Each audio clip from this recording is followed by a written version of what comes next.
कैसे करें, किसको उन्नति समझे, ये हमको देखना है और पकड़ना है।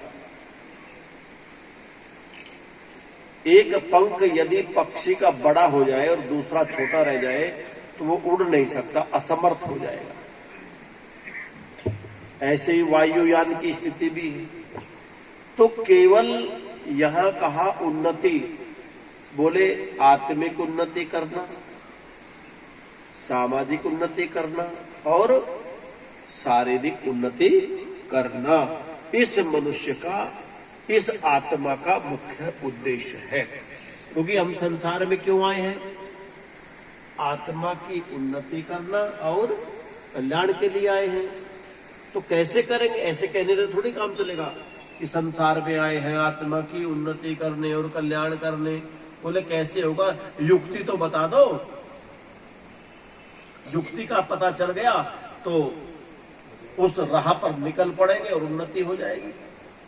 तो यहां भगवान वेद एक मंत्र कहते हैं, भगवान वेद के अंदर एक मंत्र में आदेश हमें देते हैं और कहते हैं जो जीव मात्र के लिए है कि ये इम चकार न सो अस्वेदा य इम ददर्श हिरुगिन्नुतस्वात् स मातुर योना परिवीतो अंतर बहु प्रया निरितिबा विवेश। कहते जीव कर्म मात्र करते हैं। जो जीव, ध्यान देना, उन लोगों की सेवा में ये वेद का मंत्र आदेश कर रहा है जो कर्म करते हैं और लेकिन कर्म करते हुए उस पर विचार नहीं करते। जैसे बहुत मोटी भाषा में समझाता हूं, जैसे आपने किसी को दान दे दिया या आपने किसी को धन दे दिया और किसी व्यक्ति ने आकर के कहा महाराज जिसको आपने दिया ना वो तो आपका सारा पैसा ले जाकर इसने जुए में लगा दिया। जैसे आज तथाकथित राष्ट्र आतंकवादियों को दे रही है धन, दे रहे नहीं दे रहे, और वो उस धन का क्या कर रहे हैं? दुरुपयोग। तो आपने भी किसी ऐसे व्यक्ति को ऐसे छलावे में आकर के वो धन ऐसे को दे दिया जो उसका दुरुपयोग करेगा। और जब किसी ने आपको आकर के चेताया तो आपने कह दिया भाई हमारा काम तो देना था, हमने तो दे दिया, बोझ आ गया। मतलब आप बचना चाहते हैं उस प्रक्रिया से, यानी कि जैसे हम समझ रहे हैं तो हम समझते हैं हमने तो दे दिया, हमारा इसमें कोई दोष नहीं, जबकि आवश्यकता ही आविष्कार की जननी होती है। आपने दिया और उसने जाकर के उसका दुरुपयोग कर दिया, एक वितंडा हो खड़ा हो गया। अगर आप पहले सोच लेते तो वो वितंडा खड़ा न करता, तो दूसरों को परेशान न करता। भगवान वेद कहते हैं जो जीव कर्म मात्र करते हैं, इसको कहते हैं कर्म, आपने कर दिया, किंतु उपासना और ज्ञान को प्राप्त नहीं होते, किंतु ज्ञान पूर्वक कर्म नहीं करते, ज्ञान पूर्वक उसके पास नहीं बैठते। ऐसे लोग सावधान होकर के सुने, वे अपने स्वरूप को भी नहीं जानते। कितने कमजोर हैं वो, अपने आप को भी नहीं जानते। इसका मतलब सारे जीवन भर काम तो किया, लेकिन हमने क्या किया, उसका परिणाम क्या होगा, उसको हम नहीं जानते। इसका मतलब हम बहुत निरर्थक रहे, बेकार रहे। और जो कर्म, उपासना और ज्ञान में निपुण है, ध्यान देना, अभी ये कर देना, देवेंद्र जी बोल रहे थे, जो कर्म, उपासना और ज्ञान में निपुण है, यानी कि ज्ञान के द्वारा जो कर्म करता है और उसमें उपासना करता है, ऐसा व्यक्ति अपने स्वरूप को तो जानता ही है, परमात्मा को भी जानता है। ये युक्ति है कर्म करने की, यानी कि कर्म में क्या हो? ज्ञान। आप देख ले सामने वाले को, भाई आवश्यकता है तो हम उसका सहयोग जरूर करें, जिससे मेरा भी लाभ हो, मेरी भी उन्नति हो, समाज की भी उन्नति हो, क्योंकि सामाजिक उन्नति करना हम सबका क्या है, मुख्य उद्देश्य। समाज की उन्नति करें, इससे भी उन्नति हो रही है। यज्ञ आप कर रहे हैं तो इससे भी समाज का, संसार का, प्राणी मात्र का भला हो रहा है। ये विचार किया आपने, और विचार करके पुष्टिदायक, सुगंधित एवं रोग नाशक घृत और पदार्थ को लेकर के आपने ये आयोजन कर दिया, और इससे न जाने कितने प्राणियों को सुख आ गया, कितने प्राणियों का भला हो गया। तो आपने जान लिया पहले, तभी तो किया। और न जानते तो अरे यार छोड़ो, बेकार की बात है, घी फूंक दिया है, ये बेकार की बात है। तो वो अनजाने में उस कर्म को कभी नहीं कर सकते। तो इसीलिए जो भी हम काम करें उसमें क्या हो, उपासना। और उपासना किसकी करें, बोले उस उपासना के साथ में जान की पुट हो, उसे जानकारी होनी चाहिए कि मैं किसके पास बैठूं। अच्छा, आपको पता नहीं, एक बहुत बढ़िया व्यक्ति है ठीक ठाक, और उसको पता नहीं, और वो अनजाने में किसी ठेके पर जाकर के खड़ा हो जाए शराब के, और उसने सोचा भाई चलो एक मिठाई का डिब्बा से या सामग्री का पैकेट खरीद लूं यहां से, और वो पढ़ा लिखा है नहीं, उसको पता नहीं, लोग खड़े थे, वो भी चला गया। और उसको देखने वाले लोगों ने क्या विचार शुरू किया, ईमानदारी से बताओ, उसको तो ज्ञान था नहीं, उसने कर्म कर दिया। लेकिन जिन लोगों ने उसको देखा तो वो क्या समझेंगे, यार ये भी आचार्य जी, आप भी आचार्य जी, आप भी थे भाई। इसका मतलब ये है कि अब वो बोलेंगे नहीं, लेकिन समाज में प्रचार शुरू करने लगेंगे। मैंने देखा, चाहे वो पीता हुआ भी ना देखा हो, एक बार ठेके पर चला जाओ, प्रमाण पत्र देना शुरू कर देंगे, हमने देखा, लाइन में खड़ा था। तो वो अज्ञान था, इसीलिए काम को करने से पहले हमें विचार कर लेना चाहिए। तो क्या कहा, फिर हम उसके पास बैठे।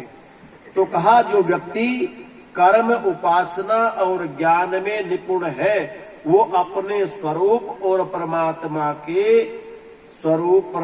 के जानने को योग्य है। वो परमात्मा को जानता और अपने आप को भी जानता है। तुम अपने आप को जान ले, हम अपने आप को जान ले, परमात्मा को जान जाएंगे। अब तो हम सीधी परमात्मा की बात करते हैं।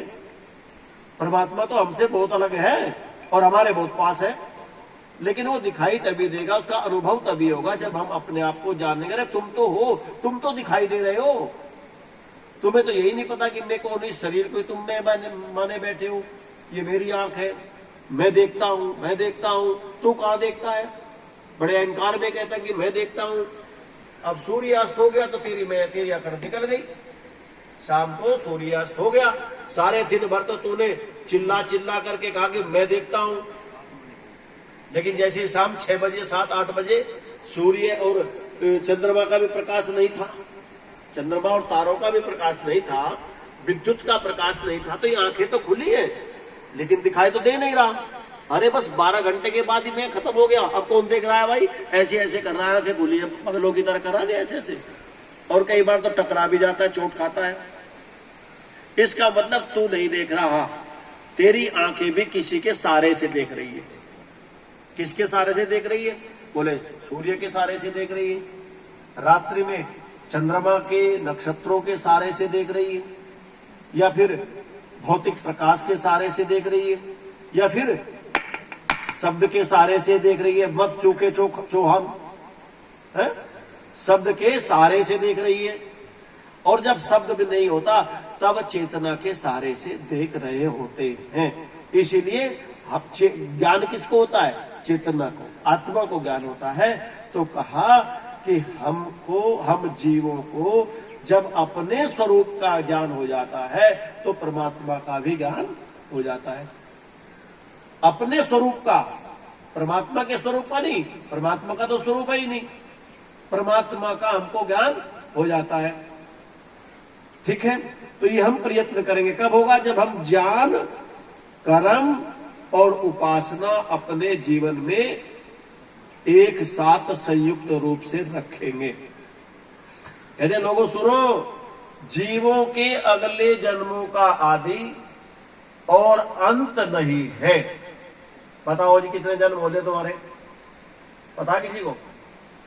पूज्यपाद गुरुदेव ब्रह्म ऋषि कृष्णदत्त जी महाराज को जब ये आए अभी 5,500 वर्ष बाद कलयुग में, जिनको 32 वर्ष हो गए, 31-32 वर्ष हो गए, उनको ये आने का जो कारण बना, ये 38 लाख साल पहले भी आए थे। और 38 लाख साल पहले इनके जीवन में जो घटनाक्रम हुआ, उसके बीज, उसके संस्कार के चलते अब फिर आए। तो जीवन का कोई, हम कितनी बार जन्म लेंगे पता है आपको?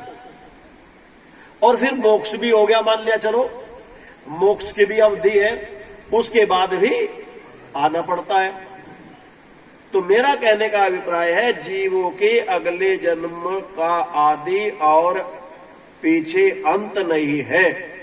जब शरीर को छोड़ते हैं, जब रोज हम काम करें तो ये विचार कर लें, जब हम शरीर को छोड़ते हैं तब आकाश में स्थित होकर, आकाश में हमारा वायु जाता है, यम नाम की वायु में, यमालय कह लीजिए, वायवा कह लीजिए, आकाश का भाग कह लीजिए, तो वहां स्थित होकर गर्भ में प्रवेश कर, पुनः गर्भ में प्रवेश कर और जन्म पाकर पृथ्वी में चेष्टा क्रियावान होते हैं। फिर पृथ्वी में आकर के हम क्या होते हैं? क्रियावान होते हैं। लेकिन हम ध्यान कर लें कि जो बीज अभी हम ज्ञान कर्म उपासना के माध्यम से लेकर जाएंगे, उसी क्रिया को हम फिर प्रारंभ करेंगे। जैसे पृथ्वी के अंदर अनेक प्रकार के बीज बो दे देते हैं। यही पृथ्वी है, यहाँ आप आम का पौधा लगा दो और इससे 10 मीटर पर इमली का पौधा लगा दो। पृथ्वी के अंदर जिस पौधे का जो गुण कर्म है, उसी को खींच करके इमली को खट्टा कर देगा और आम को मीठा बना देगा। कहां से? उसी भूमि में से तो मिला है। तो इसी प्रकार से जो बीज हम लेकर के जाएंगे, उसी प्रकार का हमको फिर वातावरण मिलना प्रारंभ हो जाएगा। तो इसीलिए हम संसार में आए हैं, आत्मा की उन्नति व कल्याण के लिए। हम संसार में आकर के खूब अच्छा काम करें, खूब